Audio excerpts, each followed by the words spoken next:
연말을 맞이해서 제가 취임한 지 6개월밖에 안 됐습니다만 22년도 성과에 대해서 말씀을 나누고 또 제가 언론인 여러분들한테 기분 좋으라고 드리는 말씀은 아니고 여러분들이 뽑아온 거하고 저하고 의견이 같았어요. 우리 신문자들한테 내가 보는 시각은 내가 이렇게 얘기한다 그러면 선입견을 가질까봐 저는 얘기를 안 했습니다만 언론인 여러분들이 10대 가자라고 쭉 선정해 온 걸 보니까 제 생각하고 거의 흡사하더라고. 그러다 보면 여러분들이 시정이 거의 탑 수준에서 지금 시정을 바라보고 있는 거 아닐까요? 어떻게 생각이 드는데 시민들의 생각은 조금 더 다른 것 같아요. 오늘들은 시민들께서 10대 가지를 선정한 것으로 소개를 했습니다만 금강고양교를 시민들께서는 크게 쓰시는 것 같아요. 의미는 있죠. 왜냐하면 금강고양교가 우리의 랜드마크로 자리 잡고 또 많은 시민들이 한 번씩 와보시니까 인상이 굉장히 깊으실 모양입니다. 그리고 국회의사당 이것도 계획이 확정됐고 올해 지금 중앙 예산에는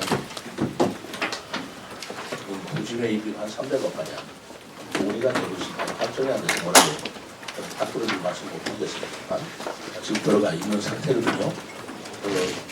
국회의사당도 무식하게 이제 추진되는 겁니다. 대전 세종 광역노선 무료 환승제 전면 시행을 3.1 보고 준서를 요청을 합니다.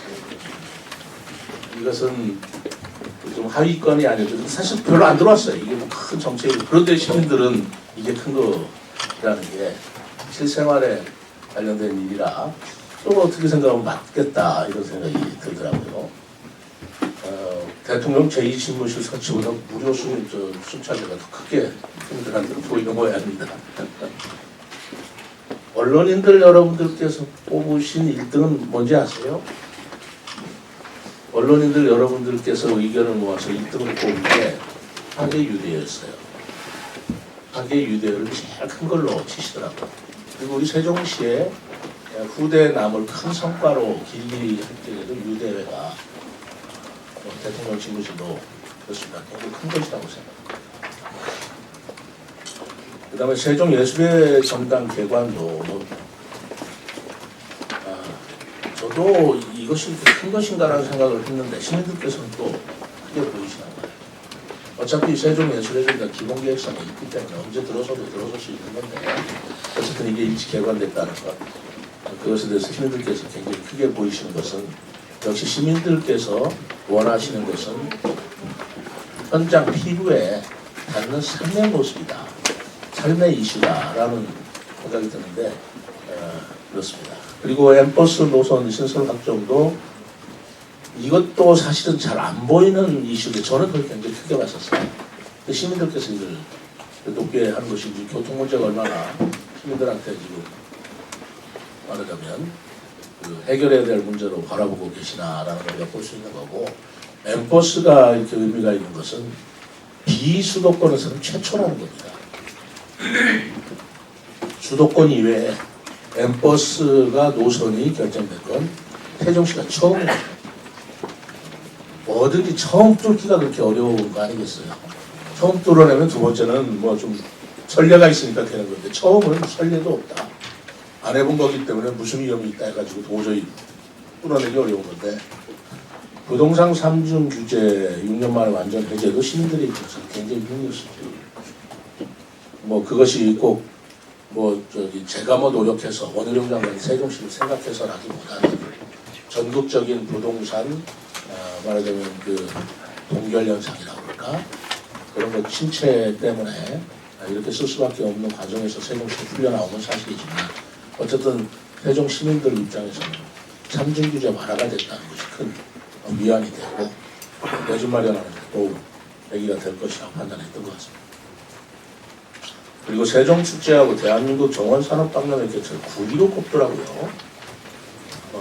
그리고 KTNG 저희들이 한 9천억 투자 유치했고요. 엊그제 참 보도에도 읽고 났습니다만 서울의 비즈니스 라운지를 개소를 했는데 개소를 하면서 4개 기업에 대해서 투자 유치를 850억 했습니다.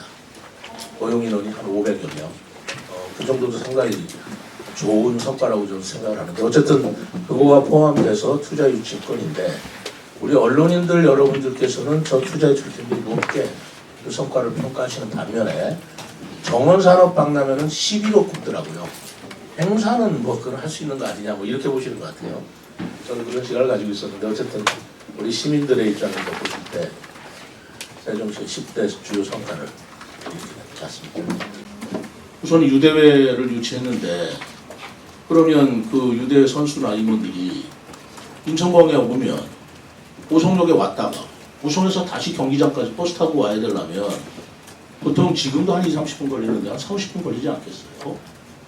그렇다면 우리가 KTX 역사만 세우면 더더구나 위치가 그 발산 그쪽이잖아요. 그럼 태평동이라고 얼마나 가깝겠습니까?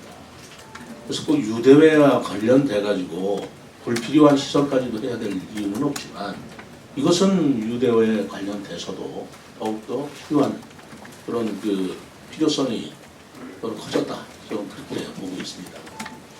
그리고 생각해보면 제가 취임한 이후에 이 공주분들이 굉장히 좋아하시던데 세종 공주 BRT 노선 확정을 시켰어요. 그것도 몇 년 동안 안 됐던 겁니다. 그 세종하고 그 공주하고 BRT 노선 확정된 거 노선이 확정됐습니다. 몇 년 동안 그 광주에서 그 통과가 안 됐던 건데 어쨌든 제가 좀 그 도부하고 얘기해서 밀어붙여 줬어요. 그러면 생각해 보십시오.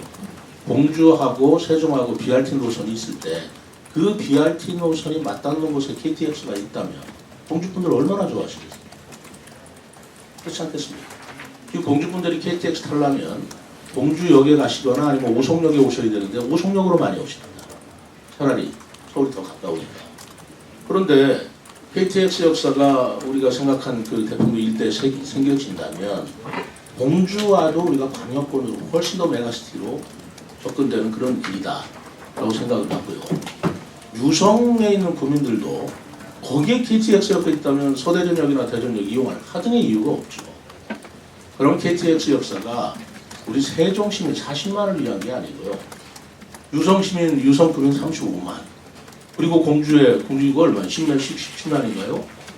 그분들까지도 전부 다 이용할 수 있는 광역 KTX 역사로서 우리가 기능을 할 수 있다라는 점이고 최근에 오송역에 그 포화 상태가 되다 보니까 주차 문제가 굉장히 심각하게 났다는 제가 보도를 봤습니다.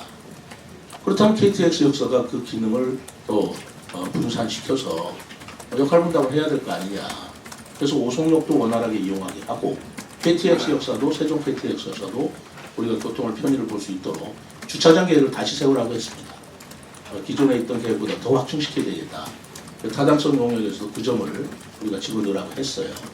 이렇게 해서 KTX 역사는 어쨌든 간에 점점 필요성이 증대되고 있다는 말씀을 드리고 뭐 이런 것을 저만 느끼겠습니까?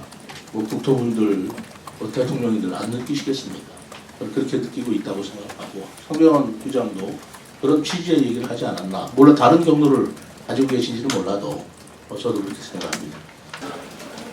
급식비 관련돼서는 되게 우리 시와 그리고 교육청과 5대5로 분담을 했거든요.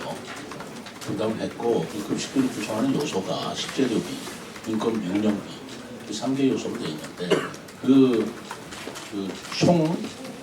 총액을 5대5로 이렇게 나눠갔던 게 사실이었는데 제가 그걸 보기에는 그 인건비 부분은 이제 국비로 전액 지원을 받는다고 이렇게 돼 있지 않습니까? 그럼 국비로 전액 지원을 받으면 그 부분은 제외하고 나머지 액수에 대해서 교육청하고 저하고 시하고 5대5로 하는 게 옳지 않겠습니까? 저는 그렇게 생각하고 그게 맞는 원리라고 생각을 해요. 인건비를 국가에서 지원해 주는데 그거를 생각하지 않고 이제까지 해왔던 액수 그대로 지원해달라. 그럼 5대5의 원칙이 어긋나는 거 아닌가? 난 그렇게 생각을 합니다.